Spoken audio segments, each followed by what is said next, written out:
Welcome to episode 160 of the Left Behind Game Club. This week, we play Subsurface Circular. Let's get right into it. You're listening to the Left Behind Game Club.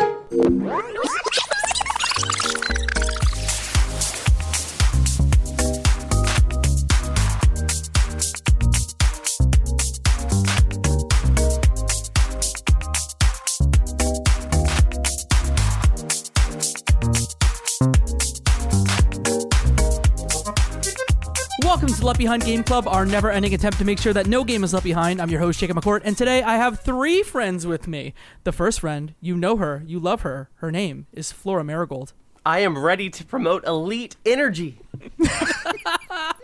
And here to promote elite energy, Travis Colnut. Hello. Hello. Hi. Hi. We have a special announcement, but we're going to start by introducing our third guest, on for the first time, Professor RPG himself, Scott White. Welcome to the show. Thank you for having me. Did you know Left Behind is a book series, a Christian science fiction book series? Well, now you do. Wow. We named it after that, clearly. Clearly. So much in common.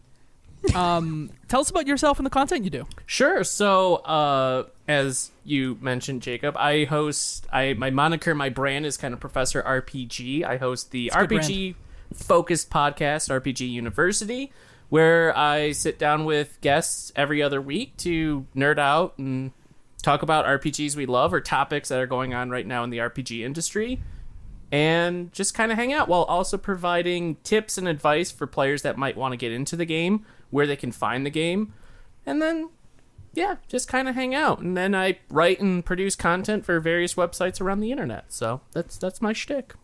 You're saying you're very busy with all the things, right? I do a lot of the things. I do too many things. But you know, it's good. I haven't keeled over yet, so it's all good. Well, please don't keel over, because we have a very exciting episode to talk through, or a very exciting game to talk through today. Before we run you through the gauntlet, we have a special announcement. Travis. Hello.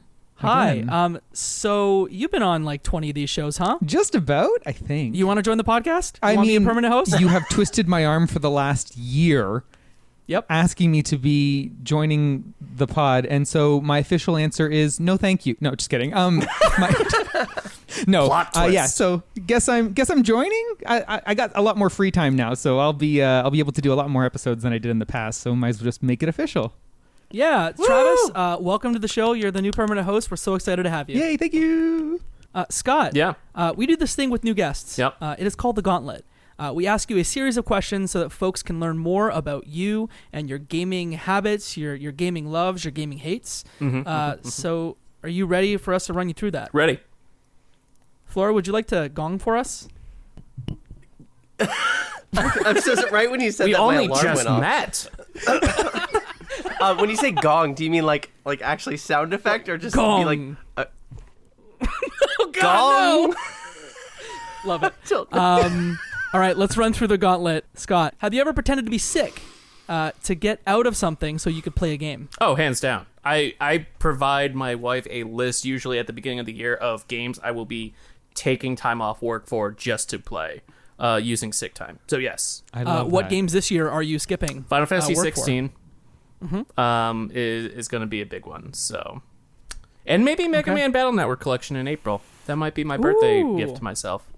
What's your earliest gaming memory? My earliest gaming memory is probably my first memory ever. It was trying to get out of the King's Chamber in the original Dragon Quest, but I didn't know how to read because I was like a baby, and you had specific like selections for door, stairs, and whatnot in the main menu, and obviously I couldn't read, so I couldn't get out of the King's Chamber in Dragon Quest.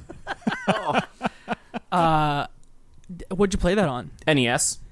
NES. Okay. I was like, did you go to an arcade to play that? No. Nope. You said Dragon's Quest, not Dragon's Lair. There's Right. no reading in Dragon's Lair. What am I Right. saying? I guess technically at that time it was still Dragon Warrior in the US. It was the original Dragon Warrior / Dragon Quest in the US on the Nintendo Entertainment System. Very good. What game have you spent the most hours on? If it's like, if I could spread it over a series of like very tightly knit narrative and whatnot, the Legend of Heroes Trails series. If it's a single game only, probably Final Fantasy 14. Nice. Very good. Two more for you. Sure. What is your most controversial gaming opinion? I think Final Fantasy VIII is a better overall package than Final Fantasy IX. Ooh. Okay. Ooh. Flora, Travis, have you played both? Maybe one? I love 9. I love 9. I've not played Okay. 8 though, so I can't argue. Haven't played both. I just have heard so much praise of 9 that strikes me as like a controversial opinion per Yeah. prompt. I mean, no one talks about 8. It's like 7 and then like 9. And then there's others. And like there's tons of others that are really good, but like when in terms of growing up and stuff, it was like 7, 8, and 9 were the thing that were being talked about the most. And 8 really didn't though, but I'm sure it's good. I can't argue it. And 8 also had that like controversial remaster or whatever where like they're like, look at how much we've upgraded this character's face, and then it was like kind of not that great to begin with. that. That's actually hilarious. The remaster. Well, finally, what is your favorite console generation? PlayStation 2, GameCube, Xbox era. Okay. Do you have a favorite? You said those very fast. Like, what is your favorite game in that generation? Favorite game in that generation. I would probably say right off the top of my head, I'm going Metal Gear Solid 3 Snake Eater. Nice. Good. So that's your favorite MGS game. What is the worst MGS game? Metal Gear Solid 5 or V. Okay. It's 'Cause incomplete. that's not really an MGS game. It's very good. I like it. It's just very apparent when they kicked Kojima off of it, and it just feels like an incomplete package. Any other questions you want to ask Scott before we jump in? I'd like to throw in like one or two maybe. One question that I really enjoyed when it was asked of me is, have you ever had a crush on a video game character? Yes. All right. Do you mind sharing? Well, it's Tifa. I mean, Yes! Solidarity. As also a big Metal Gear Solid fan, I went by Solid Snake 120 for probably 15 years on everything, and even like on PSN, I still go by. Meryl Silverberg is awesome. I mean, Sniper Wolf is pretty hot too because she's like a sniper, and she has dogs, so that's pretty cool. For the lore. Yeah, but gotta go. Tifa. Okay. Team Tifa. All right. Excellent answer, personally speaking. Yep. And then the other question I was curious about is like, do you think that there is a most overlooked or most underappreciated RPG series? Legend of Heroes Trails in the Sky, or the Trails series. Yes. Okay. And why is that? I think I think one of the big reasons is Falcom never has really prioritized graphics, and starting probably around the PS2 era, a lot of people thought very much about graphics and that graphics made games. And Falcom has always been very much more focused on making really good narratives in their games. Ys is another great series, A Legend of Heroes, and with Trails in the Sky, it started off on the PC market only in Japan, and they're just massive games, so they take a long time to come out over here, and they're a big time investment, but they are so worthwhile. They'll never look the prettiest, but damn, if you invest the time, you got chef's kiss. It's just fantastic, and I will always spread the good word of the Trail series. Awesome. Thank you. Yes. Well, this is not a podcast about the Trails games. This particular podcast is about Subsurface Circular, developed by Bithell Games, published by Bithell Games. It's out on Mac, iOS, Windows, and Switch, originally released in August of 2017. We start the show with the fast pitch. It is a one-sentence description of the game that we are here to talk about. Flora, did you want to jump in first? Yes, I feel like this game is an elaborate excuse to plug a Hamilton reference. Please elaborate. Well, one sentence, fast pitch. There's a dialogue section, and I think like the fourth section of this game, the sequence, I think is what this game calls it, where if you talk to someone who's listening to music long enough, these people who don't speak back to you, you start quoting from the Hamilton musical. Oh my God! Seriously? Am I the only one who got this? Like, I right off the guess. bat, No, we're gonna have this I got conversation? the trophy or the achievement. Yeah. Okay, good. Yeah, like I think the achievement is called like "Don't throw away your shot" or something. Like for those who have heard the musical, you know. And I'm not throwing away my Yeah, shot. like just like my country, young, And scrappy, and copyright hungry, and I'm not flag. throwing away. Like that's actually part of the dialogue. So Oh my gosh! Really? we're off to I a have good to go start back here. now. Yes, yeah. Oh my god. So it sounds like only half of us got all the achievements. Wow. Okay, maybe this game is more complex than I gave it credit for. Who wants to go next? I have a bad one. Yes, please. I insist. AI chatbot, the video game. Respectable. Yeah. Good. Scott, do you want to go next? It's an hour-and-a-half long dialogue tree where at the end none of it matters anyway. I just wrote. It's an Asimov. It's a short film based on Asimov's 3 rules, and mine is way worse. Scott, I should have ended with you. Wait, actually, though, like, is that a literary backstory to what this game is? I think that the characters are dictated, like they're ruled by Asimov's 3 laws of robotics. I know they mentioned it offhand a few times. Yeah, it came up, but I didn't know if that was formally like the cause and effect of the lore here. No, I think it's just like There's a lore? throwaway notion. Yeah. Okay, let's talk about the setup, and then we can share our thoughts. We've mentioned it. It's kind of a dialogue tree, but a video game. Bithell calls it a Bithell short. But for those of you who want to get a visualization of what it is, it's kind of a third-person, 3-dimensional adventure game. Where you don't really walk around, where characters come to you and you converse with them. It is in the future where Teks, robots, have taken a central place in society. I think this game's functionality is dialogue puzzler, sort of like text adventure, like you say, but like specifically the thing that this game does is it introduces very basic mechanics right on, like with these things called focus points, where you listen and you pick up little key details out of conversations, and then you're able to use those key details to unlock other parts of conversations in that dialogue tree, expanding it rather dramatically over the course of the game. Like, you start off with a one-on-one conversation, but by the end you have like up to 4 other characters in this little like subway car with you. So I think that's probably important to the imagination of what's going on here. And then, like you suggest, like characters come in and out of the train. So like at any given point in time, you will be talking to a cast of characters that sort of rotates throughout a sequence. You're not like locked in from beginning to end each individual chapter. So when you first jumped in, you again take control of one character who starts to question people around them. They are a detective. You choose a name. What names did y'all choose? I need to know. It's a very important detail. I think I just went with like Theta 1 or something. I went with James because I thought it was just a funny name for a robot. Yeah, I went Beta instead of Theta, so I was Beta 1-1. Flora, did you pick the 4th name? All right, so yeah, I picked Claire, Nice. and not just because, like, you know, the only female option there, but also, how many of us have played Thomas Was Alone? No, I've not. Am I the only one who's played Thomas Alone on the panel? Yeah, I've Yeah, I never think played so, it. Yeah. because it's in the same universe. This game is Whoa. compared to Thomas is Alone, right? That is astonishing. So, secondary question, is this the first Bithell game any of you have played? Yes. So, yes for Scott. like No. because it was John Wick Hex's Bithell, isn't it? Yeah, yeah, Yes. okay, yeah, that I makes did do sense. that. Yeah. Oh my goodness. Yeah. Okay, so Thomas Was Alone strikes me as the most obvious entry point to any of the Bithell games.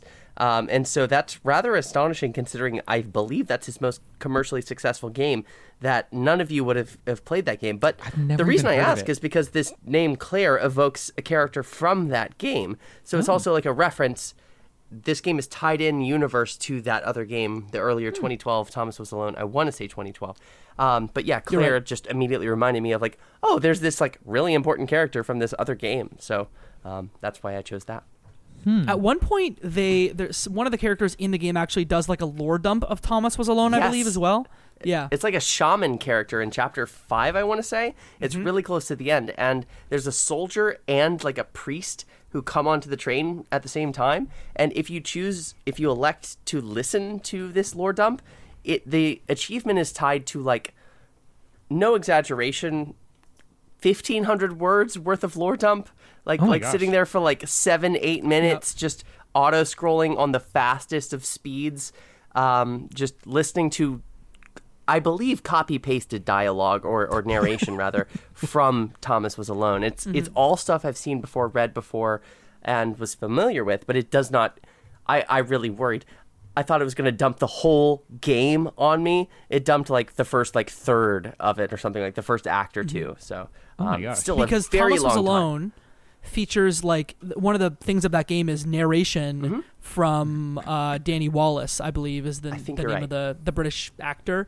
But that's like a core piece of that game, right? Yeah, the narration brings that text to life for sure. Like, if you played that game on mute, you would not be playing the game as intended or even like at nearly its best. So there's even a joke to that effect.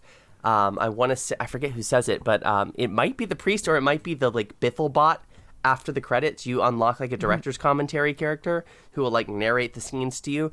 But either way, I forget which direction the information comes from, but like it pokes fun at the fact that like, oh, this text isn't nearly as interesting without that like, enlivening sort of voice actor and the music and the middling puzzles, I think it literally says. If you want to hear more about Bithell Games, we covered John Wick Hex earlier this year, so go through the feed, check that out. I also played Solitaire Conspiracy, and I think that's a great like card game as well. So hard recommend there. Bithell's working on a Tron game, I think, next. So interesting. We'll see what that looks Tron like this year. Infinite, I think, or something like that. I believe so. Oh, cool. So we covered the setup. You're a detective. From there, you start to unravel a mystery. Does anyone want to like grab the mystery and start to unravel that? Yeah. Go ahead, Travis. So essentially, there's a tech that is sitting across from you, and it's only you and the other tech at the beginning, and you start speaking to them, and you're trying to figure out how the game works at the same time. And essentially, this other tech informs you that their friend is missing.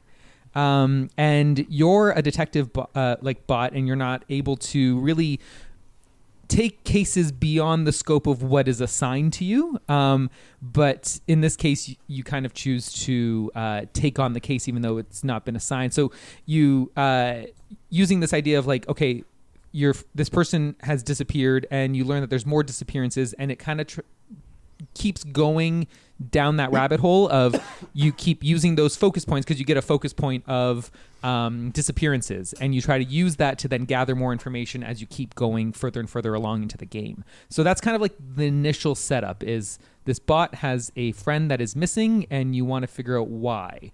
And they're essentially looking at you because you have a higher level of intelligence. They make a point of saying this, that you have a higher level of intelligence closer to that of a human, whereas this bot isn't able to think more critically, I would say, about situations. So they need you to kind of search for them because they can't really think these things through themselves.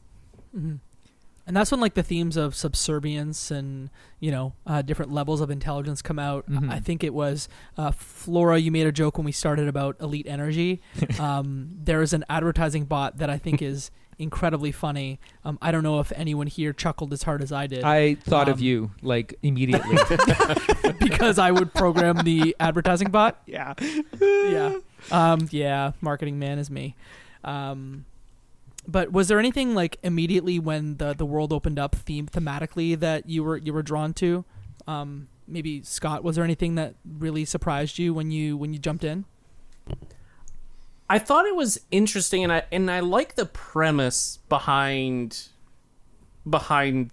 this program, this project, and being constrained to and relegated to only the train car. I thought was interesting, and kind of all the different various texts that you encounter and that you have to interact with. I thought that was interesting, and some of the things they set up were pretty interesting. Like you mean the broader world, right? Yeah, that I wish we got a bit more info of, or in different ways. But I'll say about that. Yeah, you're making a lot of, like, you're inferring a lot based on, like, just little tidbits that they say. Like, you hear a little bit about, human versus tech violence. You hear a little bit about, like, talk about strange occurrences that are happening. You're talking a little bit about this organization that is coming out that is very anti-tech. And it's... I mean, it's evocative of a lot of things in real life at the same time, right? And so you can use that as a really good jumping point for discussion and conversation. How this futurist, good sci-fi does this, right? It takes current real world issues, and it puts them in a weird, strange setting and lets you look at it from a metaphorical kind of point of view, and it lets you kind of stew on it a little bit if you want. Yeah, I think what Travis just said is something that I want to ask you all about, which is like, there's this parallel narrative going on with the Teks and their sort of marginalized role in society. Quite literally, they are pushed underground in the society in most cases. There's a question of their humanity, like with scare quotes around that, and to what degree they are granted that based on the role they serve in society through their class, like the sort of job they serve as.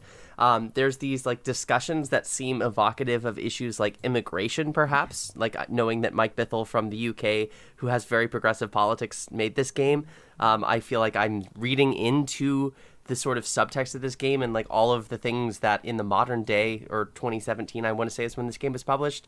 I can see Mike Bithell just doing the pointer finger at various headlines and various newspapers. To what degree did you all pick up on those vibes? And am I reading too much into all of those things? No, I don't think that you're reading into it.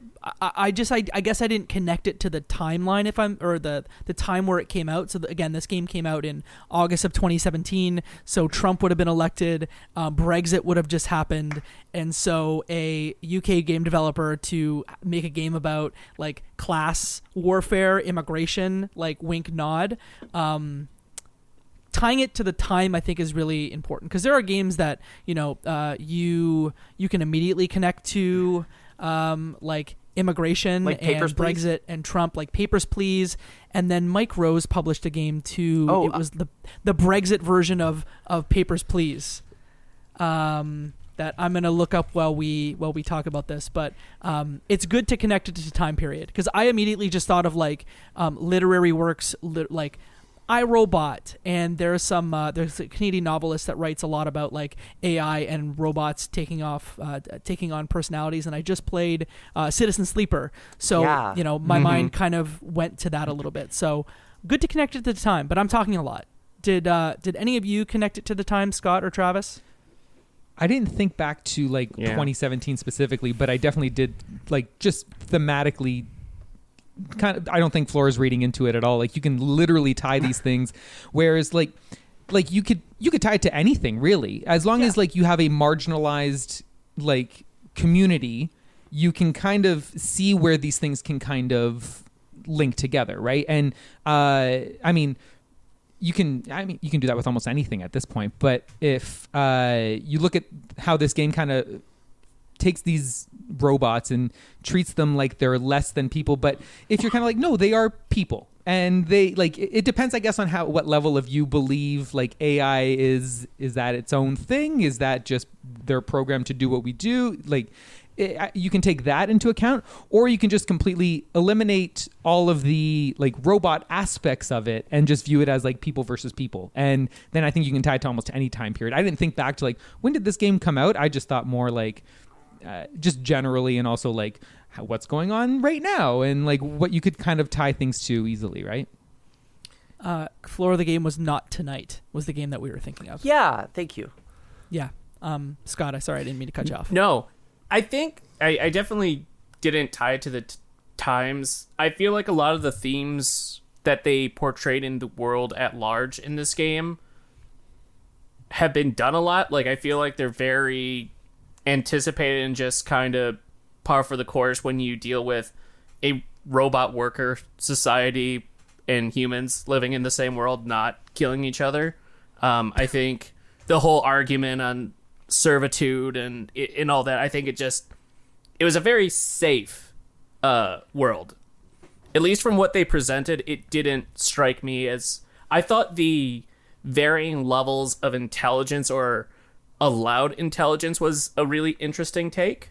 That's something I haven't really seen or experienced in other kinds of science fiction media along these lines. But I think the rest of it was very... I've seen it before.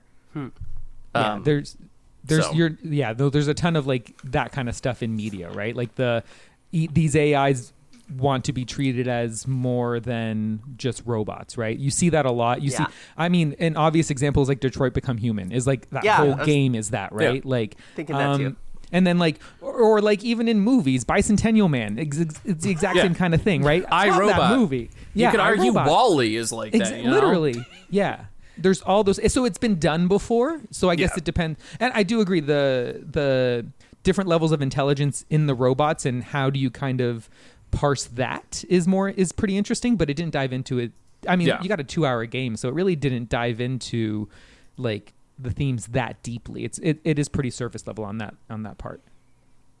The levels of intelligence was interesting. I think another piece that was really interesting, or thread that I like to pull, is the fact that certain levels of intelligence can essentially get into the core programming of like lesser intelligent techs. So with essentially an access code, you can take away the surface level personality of a robot or a tech and just get down to their core programming to ask questions. I thought that was really interesting because clearly it seemed like the detective techs are not supposed to use that like power, but as the player, you essentially get to assert your dominance over some of the lesser techs to get information that you need. Yeah, and I think that the sort of power dynamics that this game wants to play with are maybe the centerpiece of what's interesting dramatically about the storytelling. Whereas the more like societal level existential questions about, like, there are some meditations on like when robots replace the former purpose fulfilling activities of humans, like, are they really helping out humans or are they actually hurting them because no longer do they have ways to like meet those existential needs? Like, yes, I've encountered that in other fiction as well, kind of like what you all are saying. But I did find that the focus, I think that like the lore and the commentary on society stuff was more of like ambient to the story for me, whereas the dialogue puzzling itself really became the focus point for me, pardon the pun, with the actual mechanic. Like, I think that where I was hooked on this game was when I was navigating between characters and trying to like use the information that I'm getting from somebody else to influence another conversation that I'm having. There's a late game conversation between two sort of like security guard characters where one is an emotional regulator and the other one is completely reactive to the emotional regulation. And that was something that I cannot think that I've in any sort of text adventure or adventure game format run into before. And because of that, I really started thinking about like the importance of like symbiotic human relationships and to what degree we are ourselves when other people are emotionally reassuring us. And like, those are maybe some like secondary order thoughts rather than immediately present in the game, but those are some kind of like things that stuck out to me. I don't know. Travis? Oh, no, yeah, I was just going to say I loved that sequence with pretty much the emotional support tech was for the one cop is the one detective is essentially there to investigate, and the other one is designed to take the brunt of the emotional parts of it. So you're manipulating that one's emotions to then get more information out of the actual detective. I've never seen anything like that before, and I think that's really interesting. And yeah, it does kind of like you were saying. The whole game does have like, you know, its general themes that you kind of see. But I did find the idea, like, it does play with the idea of freedom and how much you're allowed to do, because it does have. You see a tourist bot that comes in at one point, and I believe she says something along the lines of, "You're like." Oh, you're a free society, essentially, right? Where she was she still had ownership. Someone still owned her. And you as a detective, you're like, that's not allowed anymore. And she's like, oh no, where I'm from, you can still own tech. Here, you guys, their version of freedom is really just slavery. The state owns you instead and tells you what to do and all these things. I found that to be actually really interesting, right? It very much played on the idea of like, okay, yeah, you have your freedom. It's quote unquote freedom, but really you're just doing all that we want you to do, and we can reprogram you at any time, and we can make you spew out marketing things like constantly if we want to. Yeah. And it's interesting that you had to then, you know, kind of maneuver your way around the system that has been designed to control these texts in order to get the actual information that you're looking for. So it is kind of fun how you had to circumvent the things that the management team has prevented you from doing.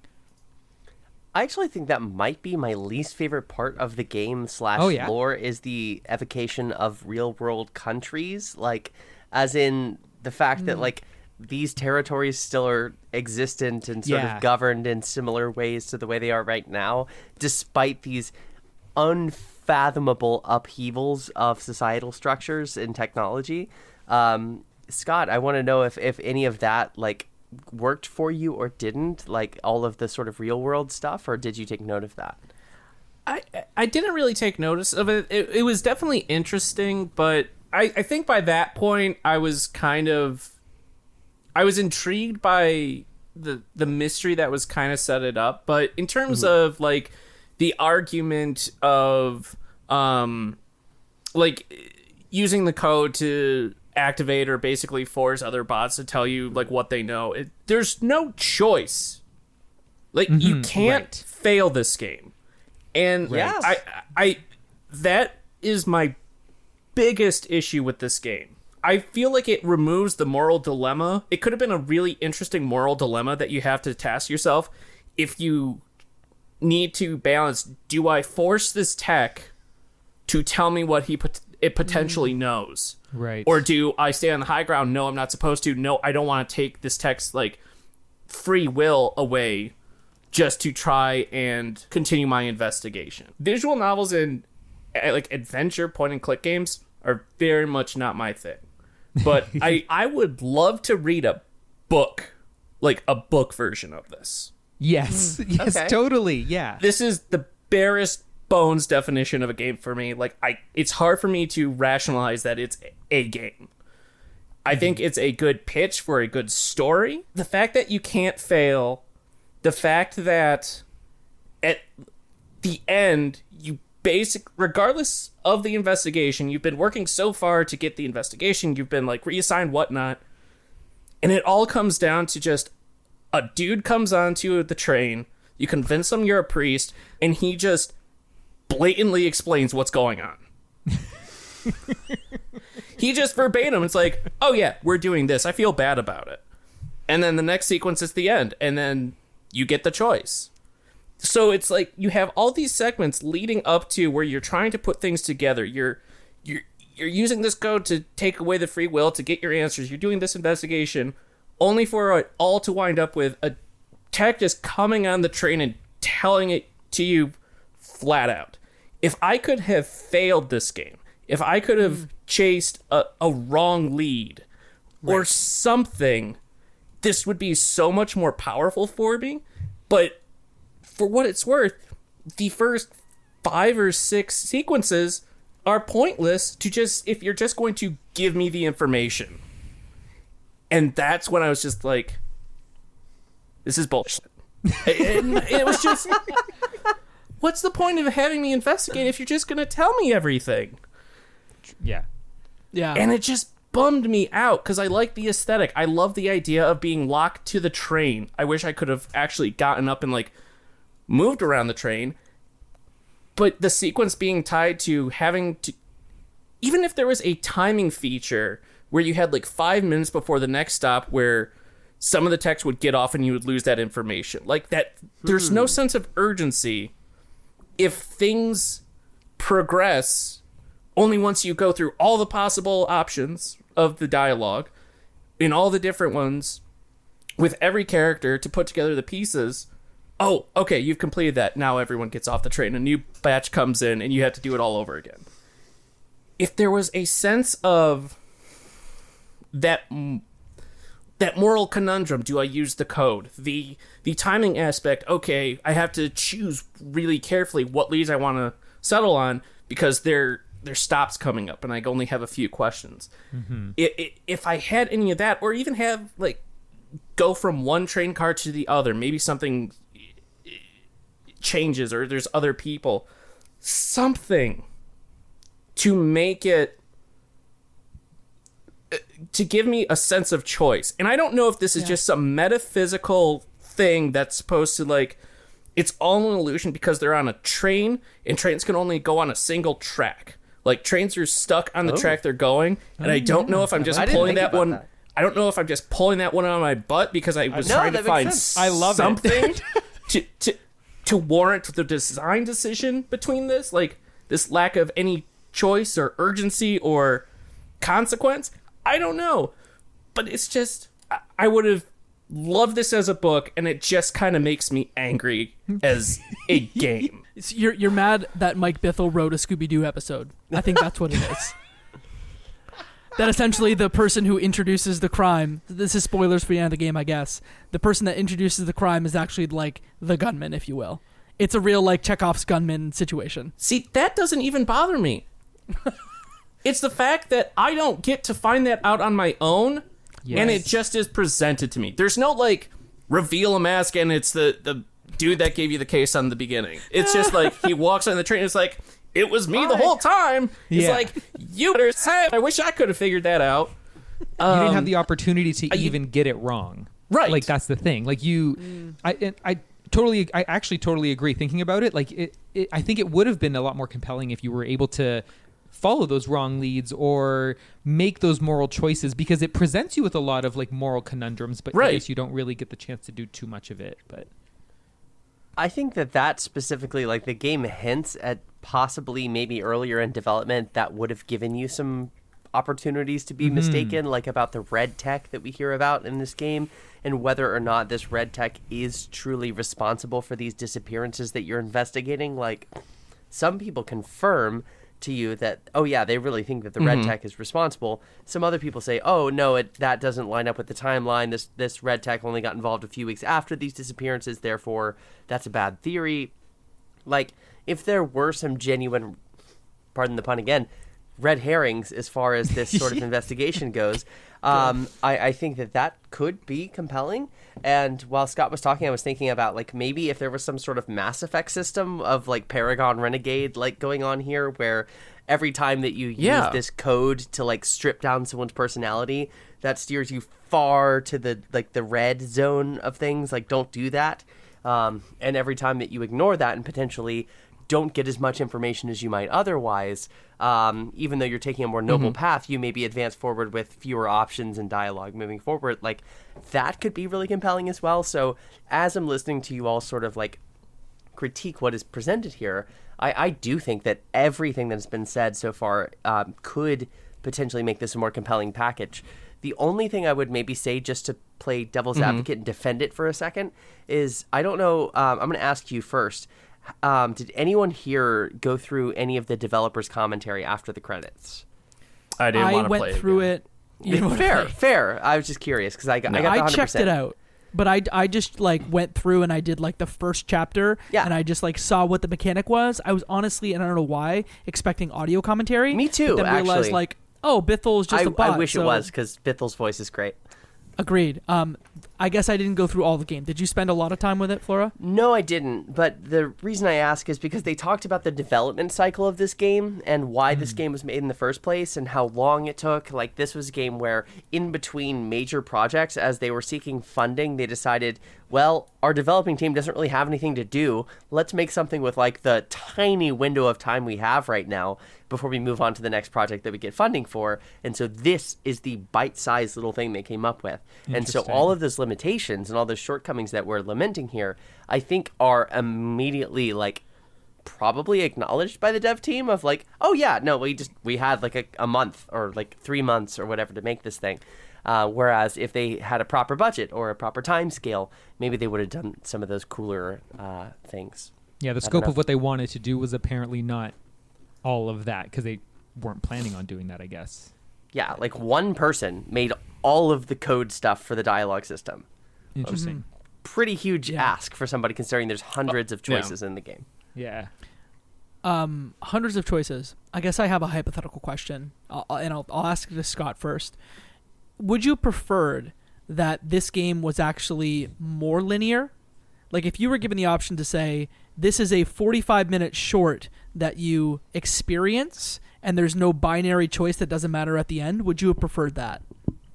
I think it would depend on the gameplay. Would I have wanted a 45-minute dialogue tree where there's only one option at the end compared to an hour and a half long where there's two? I wish it let me be a detective. Yeah. You play as a detective, but you never, at the end of the game when credits roll, you didn't get to be that detective, I feel like. And in terms of, like, using the Turing code, the people, like, right when you use it, they'll comment on it, but then if you switch to off of them and come back, it's like they don't respond. Like there's no like consequence for right. They doing mention it once and then it's just like, okay, what's going on? You know. Yeah. I think the biggest kind of surprise I genuinely enjoyed was finding out what the non-talking Teks were for. I thought like that they were in essence spies listening to what you were saying. You're talking about the musical, like the ones Yeah, who are just the jamming out to like headphones. Yeah. Okay. I thought that was cool that, oh, sorry they didn't respond to you. They were listening and keeping tabs on what you were talking about. I was like, I didn't see that coming. And that was like a kind of a cool reveal that I was curious about, and I was fine with them just flat out saying what it was. That I didn't have to necessarily discover it. But it's just like, let me be a detective. Yeah. Just on that one note, that's probably, I imagine, why I'm the only one who found the Hamilton dialogue here, because I if found you it. talk to them... sorry. When you talk to them, they specifically, like, you just get ellipses in response. You get nothing. And so I imagine it trains the player right off the bat, just ignore a character if they have headphones on. Whereas for some weird, stubborn reason, I kept thinking, if I do talk to these people, I'm going to get something eventually. Yeah. And, I mean, I got an Easter egg, which was cool, and an achievement, which was attached to one of those Easter eggs for the Hamilton one. Yeah. But, like, I did think, like, suspiciously, why are these characters present here, like, more and more frequently? I had no theory on why they were there, but having that tiny little reveal at the end, I also found satisfying. I thought that was a cool way to explain, like, this was a plant, and they just couldn't engage with you for, story reasons. I talked to them in the first section, but you know how you mentioned, Scott, about like if there was a timer for how much time you had before the next stop that they had to. First, my brain thought there kind of was one, so like I was already kind of speeding through some of these conversations because some Teks did get up and leave, and I thought, I didn't even talk to you yet, or like, was I done talking to that one? Like, I guess I was in terms of the story. I didn't miss anything, but I was once I realized they weren't going to answer me, I was like, no, I can't waste any time talking to these headphone ones because I don't expect them to answer, and I can't possibly wait for like a lead to disappear. So I assumed there was a timer kind of going on where, especially because I think early on you have to tell I think that tourist one again, that you have to tell them a stop that they need to get off of. And I thought, if you tell them the wrong stop, maybe they stay on the train longer and you get more information out of them. But then I guess it really didn't matter. You know what I mean? No, they just tell you, no, I don't think that's right. And then you just go down the list. There's no Wait, really? Yeah. They'll just like, are you sure about that? I guess I got that right. Click the next one. It. I No, I looked don't at the think map so. and I did I counted the amount of stops before that one. And I gave her the right answer because, we're kind of talking about like, is there like a morality scale here? And like, even at the beginning, when you say hi to the initial first tech, you kind of have a few options of like a nice hello, a rude hello. And I thought, I'm going to play this nice because I figured Jacob would probably play it rude. And then Wow, you really got me. he typically does. Yeah, I live my life as a nice guy, and then I'm just like in video games, it's Renegade time, baby. Yeah, so I thought maybe there's like, so, I want to get more information, so you catch more bees with honey kind of sense, right? But also, I guess that didn't matter because you probably could have chosen any number of greetings, and it wouldn't have mattered in terms of how you got a response back or whether or not you found more information.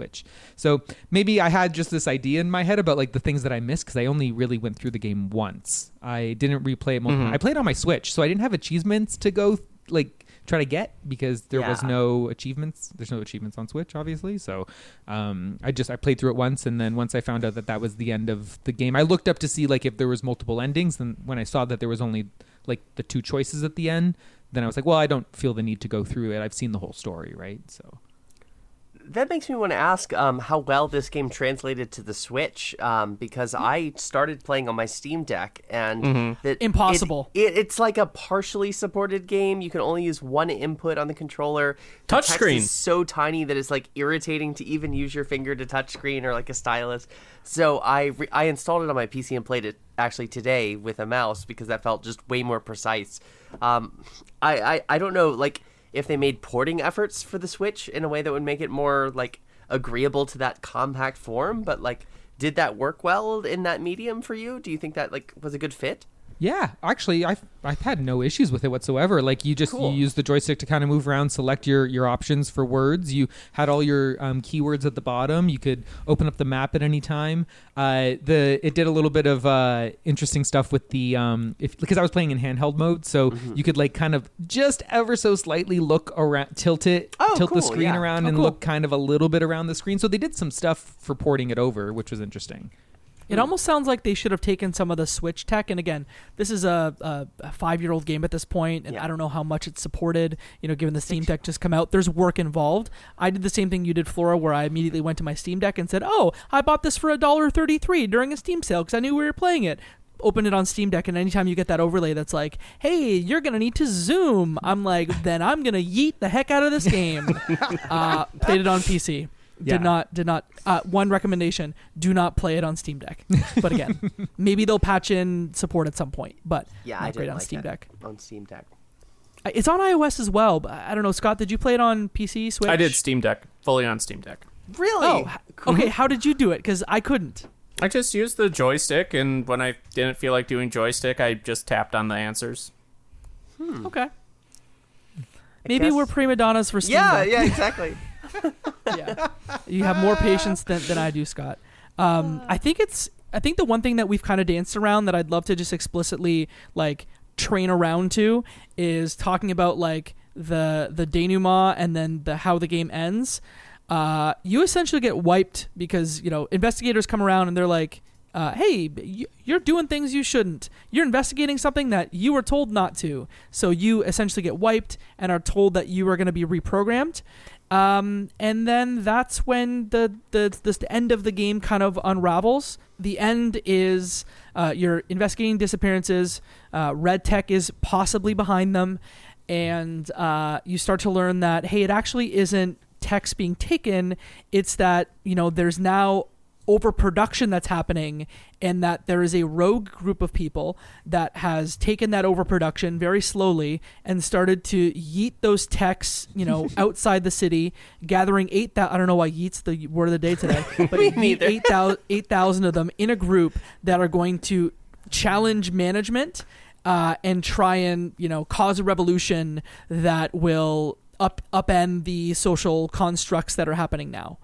Did I miss any key details in there? No, I think you're good. Like essentially you end up getting the choice of, so you get the reveal that the initial robot that came to you telling you that their friend was missing was actually the Red Tech in the first place. Yeah. And they sent you on this investigative kind of thing to go find out. They want you to make the decision for them, essentially. Kind of. It's more like they okay, kind of like what I mentioned earlier, you have a higher level of intelligence than they do, so they wanted you to make the decision as to whether or not they should keep going with this revolution and overthrow the management that are already there and essentially instate the tech as the leaders, so all of the humans can do the jobs that they love. They can enjoy their life, because right now humans are feeling very irrelevant because techs are doing all of their work. They have no jobs, no nothing. And then, or you can decide. So that solution is, you can either upload all this information to management, let them know that, hey, this revolution is going to happen. And stop them if you want to. And by killing Red Tech and saying, okay, yep, I'm going to stop this revolution. I'm going to give all this information to management, and I want to maintain the status quo because things are good as they are right now. Or do I decide to shoot myself? Because if I don't shoot myself, I'm going to upload the information as soon as I leave this train automatically to management. So in order to not do that and let the revolution go forward, you have to kill yourself instead of killing the Red Tech. So you kind of represented with those two choices at the very end, and you get a lot of like how each of those scenarios would maybe play out going forward, like what may happen given the choice that you make. I don't know about y'all, but I didn't like either of these choices because I felt like there wasn't a clear like which again, I appreciated that there wasn't a clear, hey, this choice is the good choice and this choice is the bad choice. It's really like, hey, do you want to put AI at the head of the state where like they are like the smartest techs are now going to be in charge? Maybe that's a simple way to think about it. Or do you just want this really bad way that society is set up to keep going? I guess I would have appreciated more like in the margin or more choice. Flora, I don't know if you agree.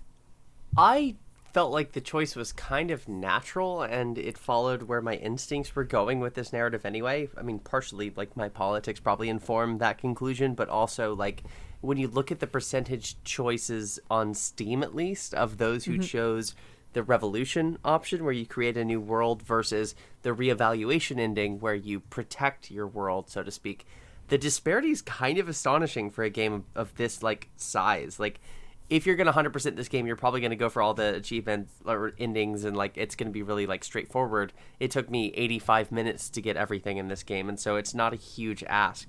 And yet, Revolution ending has 48.3% of players, and reevaluation has 27.1%.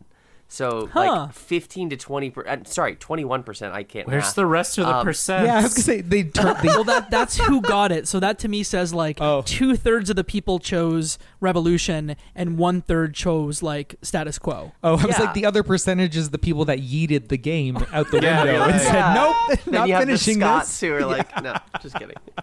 No, it's like this is just dialogue tree. Yeah, There's just I can a dialogue understand tree. bouncing off this game for sure. Be a good book though. That's like there's cool stuff here. Just Comic book. yes. Yeah. Don't give me You the want the illusion of subsurface. choice.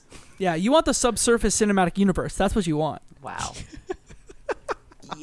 Yeah, sure. You want the like Bithellverse. I would go see this movie. It'd be like Yeah, I'd one watch of this those anime. very like artsy like go to Cannes Film Sundance Festival or whatever, and it's just like a single shot. It's like it's got art film all the stuff written over it. It's like a single train car, just a grizzled detective talking to people trying to figure things out. Total like Partner. low budget artsy film all over this, but with robots. You want Fruitvale Station, but this game. I don't get that reference, but sure. It's Michael B. Jordan and I don't even know this. it's Michael B. Jordan's first big film, and it was the director who did the Black Panther movies. Ryan Coogler. Okay. Yeah. Yeah. I'm being a snob today. No, Yeah, that's I fine. don't I'm know these Professor things. RPG, not Professor Sundance. Hey. Hey, got him. But Anyone else want to jump in on the choice? Yeah, I can give mine.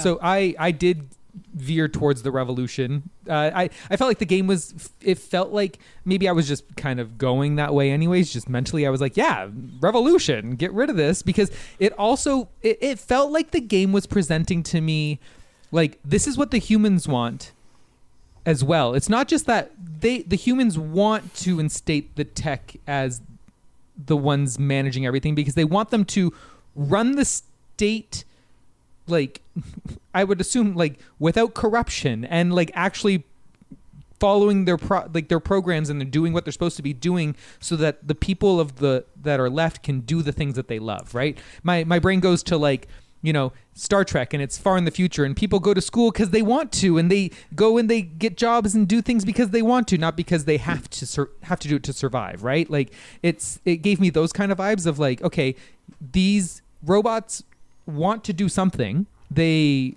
want to, and right now they're doing a lot of jobs that they're being, yes, they have quote unquote freedom, but essentially they don't, and humans are feeling replaced and have no motivation and have no place in society, and they're taking their hate and their anger out on these techs.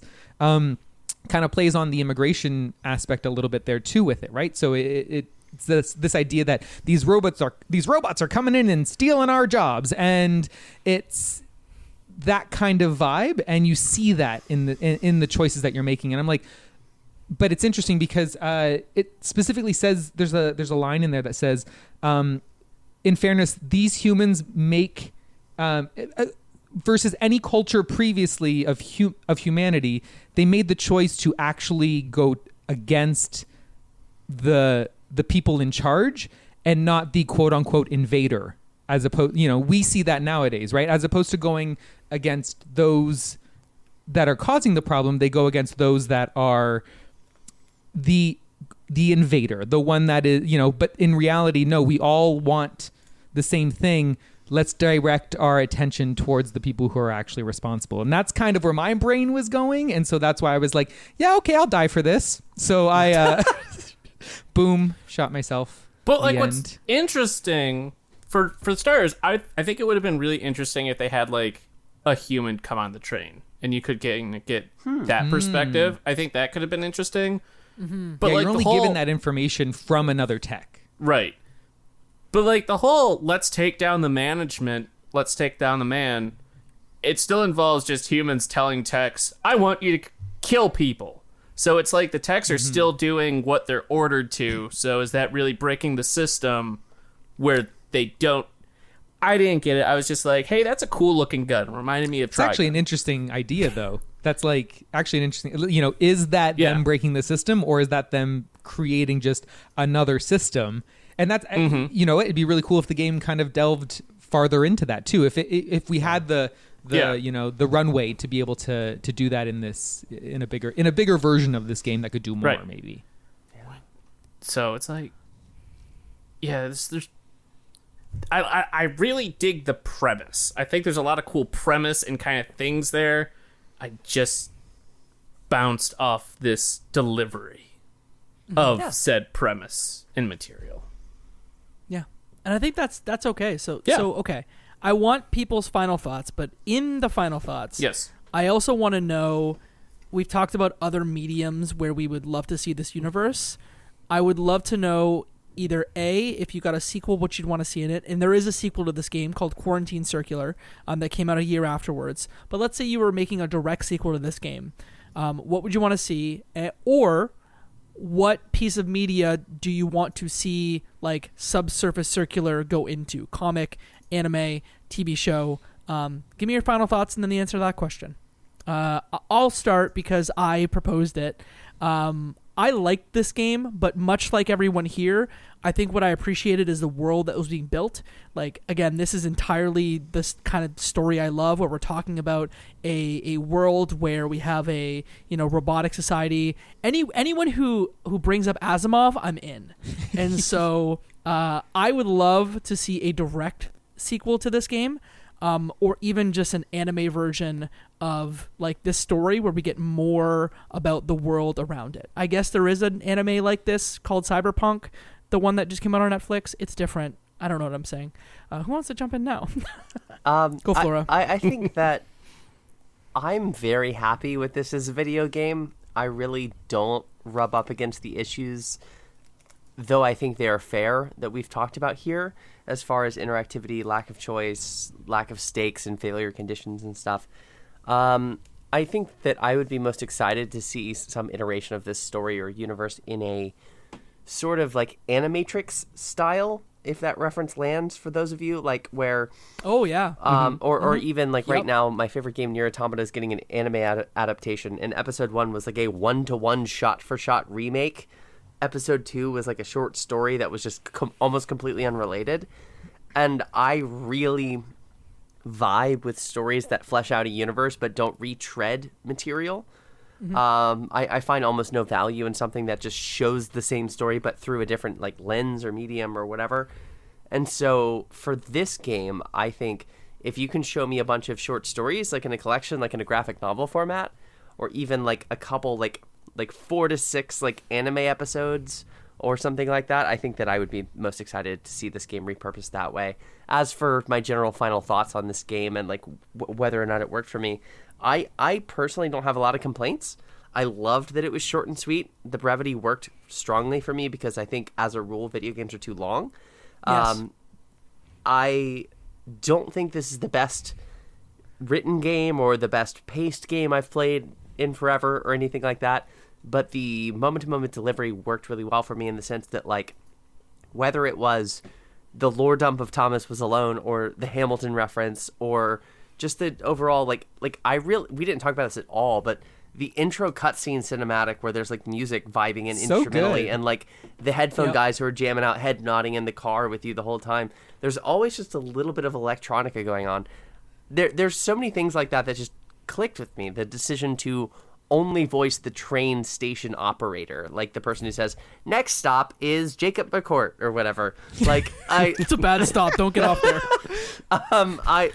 All things considered, everything that I noticed in this game I was a fan of. There were just a couple things that, like, dialogue puzzle things I just didn't have the patience for, but the lack of stakes never bothered me, even though I think that's a really interesting way to look at this game. So, I don't know. Good vibes about this game. I would be really interested to play the next one. Scott, I know that you gave Yeah. your final thoughts, but I want to know, No. you've teased it. You've Yeah. talked about wanting other media adaptations of this. What do you want to see? I view this as it could be a really cool proof of concept. Like, there's a lot of cool stuff here, and I don't know what it was going for, for me, and I don't know what I was expecting going into it because I don't really play a lot of these games. So I don't necessarily hold a lot of that. I don't hold it against it per se. It's more having things just spoon fed to me just really bugged me. Like, had it just been like even a dialogue choice at the end, it's like, oh, like where I could kind of put together from everything I had read up to that point, I would have been ended my experience a lot more positive. But the just flat out, this is where the robots came from, this is what we're doing with them, this is what's happening. And then the choice, do you want to send them to fight or get them blown up? Like, I wish it was, I wish I could have chosen, but the premise and kind of the lead up was fine. I think what would be really interesting is taking off of, like what you've said, Flora, like the mini series and stuff, but instead of an anime, I think I would love like short novellas where each one takes a view of a different tech in the same kind of time span, like the ones getting on and off the train, so you get a bit more of a look of their life above ground and like what's really going on, or That sounds cool. a perspective, just like short little snippets, and they all end with the revolution or whatever happening or not happening. Like, I think that could be really interesting, and then from those transition into like a full-blown like sequel. Yeah. Yeah. Or I would be fine with a sequel game, as long as they present it in a way where maybe even if it wasn't I was a detective, because I think when you put yourself in the role of a detective, there's almost an implication that you are trying to figure out a case. You are trying to, like in Detroit Become Human or something, or even you mentioned Citizen Sleeper. I love how they incorporate kind of the dice rolls to being able to kind of impact things. If you keep your detective, let me play out kind of that detective. Let me try and get to the bottom. Or if you want a more linear narrative, that's fine too, but don't put me in a role that traditionally figures out mysteries or something. That makes a bit more sense. There's a spectrum of linear and like, choice heavy, and I just don't think that maybe you're okay with where the game sat. Right. It is pretty linear, but there's a little bit of choice. So I think you either want to be on one side of the spectrum where it's very decision heavy, or you want this to be a novella, a TV show, an anime, etc. Don't give me the illusion of choice if you're just going to spell it out for me. I think it is where I land. Sure. Or if you want, take me along with it. Like in a book, you can, as a reader, you can follow along and kind of read with the detectives and kind of put together what they're thinking. And then at the end, if there's a big reveal or they tell you, it's like, okay, that I was right or I followed along. But yeah, I guess I just have different expectations when I go into a video game as I would reading a book or a movie or something. So, Travis, final thoughts. Where do you want to see this go? I liked this a lot. Like I liked my time with it. I don't think I think I liked the ideas that it brought up. I like the setting. I like the discussion that it was able to create, because there is some really good ideas in here. I mean, yeah, games should be shorter. I also wouldn't mind if this was like a 10-hour game. Like if there was like, you know, a nice little, like that's that sweet spot for me. It's like a 10-hour game, like just enough to kind of give me, you know, some leeway to be able to make those decisions and make those choices and fail and, you know, actually do the detective work like Scott's saying. That would be fun. Yeah. But I do like this for what it is. If, you know what? I was just thinking, we were talking about like shorts and snippets. This gives me like Love, Death, and Robot vibes. Like it feels like those kinds of shorts where it's like, it could be a little, you know, if you're saying short, you know, little tiny mini short stories where you're kind of getting all those pieces. And that's kind of where this is almost like a little like pilot for what could be a potentially bigger game, which I think would be cool. But in terms of like other media, yeah, like we've already kind of said it, like a book would be great, you know, like a show would be great. I love the ideas that are at play here. It's just a matter of like implementing them in different ways. But otherwise, no, I really liked my experience with it. Before we close here, I'm just going to read some reviews off from different outlets. This game got a 79 on Metacritic for Switch and an 83 on PC. Two reviews in particular. Polygon gave it a 9. Colin Campbell said Subsurface Circular extracts maximum entertainment from limited resources through the admirable trick of great writing, excellent pacing, sparkling dialogue, and bang-on story beats. It's a lovely game, the fine work of a developer whose main skill differential is neither coding, art, nor level design, but good old-fashioned storytelling. And then Shack News gave it an 8. Brittany Vincent said, Subsurface Circular is one of the most unique games available on Switch right now, and this iteration feels right at home on the console. If you're looking for something that's a little off the beaten path to add to your burgeoning Switch collection, you can't go wrong with this one, even if it's on the shorter side. So, there you go. Our thoughts on Subsurface Circular. Scott, thank you so much for coming on the show. We finally got you on. I know. And not to talk about an RPG. And next time, RPG time. No, it's fine. I funny enough, I do play other games besides RPGs. And sorry for bringing some spice. I just, No, it was please. We're all about spice here. So Actually, I loved the counter takes on that because I came in really feeling great about this game, but every point that you brought up an objection made sense to me. Like, you didn't sit there and sound like a hater, I promise. yeah, this isn't a like, oh, this is 1 out of 10. It sucks. This is a not my thing. I wouldn't review it. Like that's where I sit. It's like not my cup of tea, but I'm glad it exists for people that do enjoy these. And look, we're all about a diversity of opinions here. So, again, we really love that you made it on the show. Thank you. If folks want to find you and your work on the internet, Yes. where's the best place they can do that? Sure. So you can follow me on Twitter at Professor RPG, or you can follow my podcast, RPG University, on Twitter at _RPG University, and on TikTok. I haven't quite decided what I'm doing on TikTok yet with it, but it's at TikTok RPG University, whatever that address is. I don't know. I don't know TikTok yet. Help me, marketing man. Help me. Help. Make content. Hashtag do it. How's that? Was it good? That was bad, wasn't it? What are some of the games that you're playing on RPG University coming up? So I just recorded today with Megan Sullivan from History and Games, Persona 3. We talked about Persona 3 today because of the new HD port coming out, releasing tomorrow as of recording this.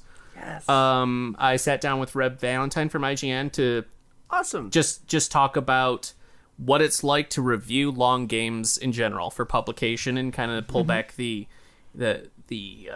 curtain on that. We'll be recording stuff on Mega Man Battle Network coming up. We'll have a Fire Emblem Engage episode coming up. Nice. Tales of Symphonia for next month's release. We'll have something on that.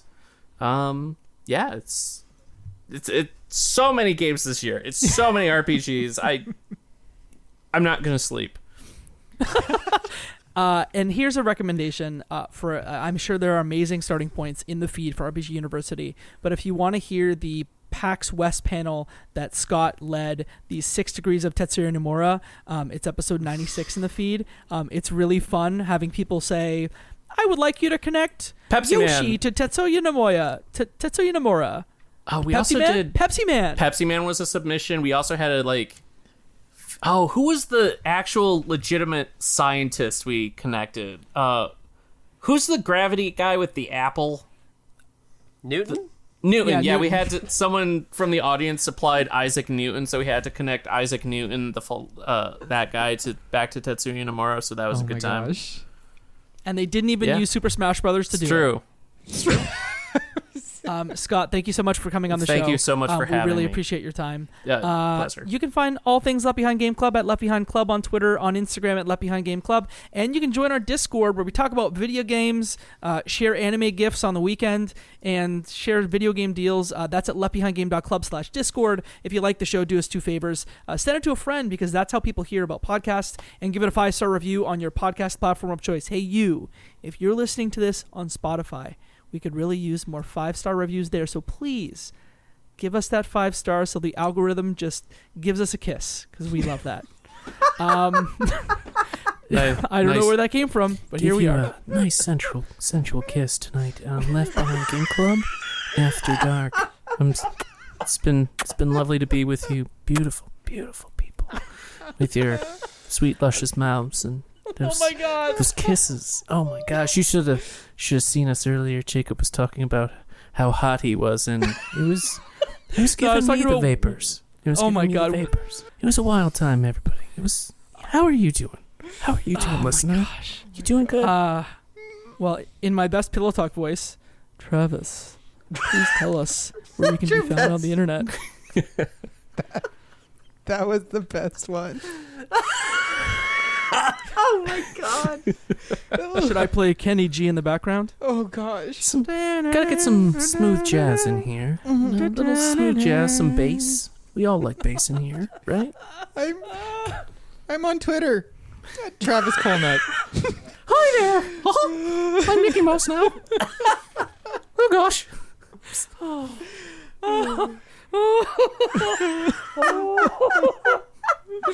You waited a year for this, Jacob.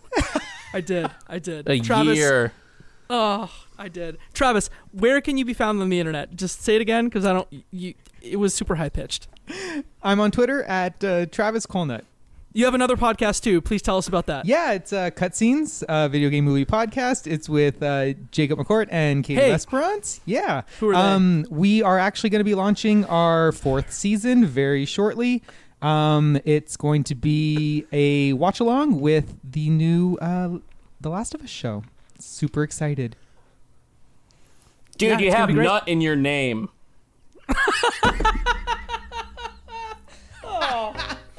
I tried to keep it on the rails, and there we go. I just realized it.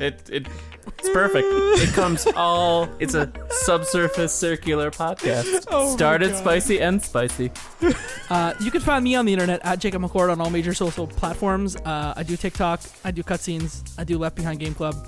I'm all over the place. Flora, where can you be found on the interwebs? You can find me on Twitter at LudoNarrativeFM. You can find me on epiloguegaming.com where I post articles. I have something coming up with like floor chicken from Vampire Survivors soon, if that catches your attention. But otherwise, of course, the Discord for Left Behind Game Club where I'm in there posting Yakuza GIFs every Friday. GIFs or GIFs? GIFs, always. Okay, good. Well, that's our show. Mike's not on this show, so I'll say shout out Mike Ruffalo, and that, my friends, is one less game left behind.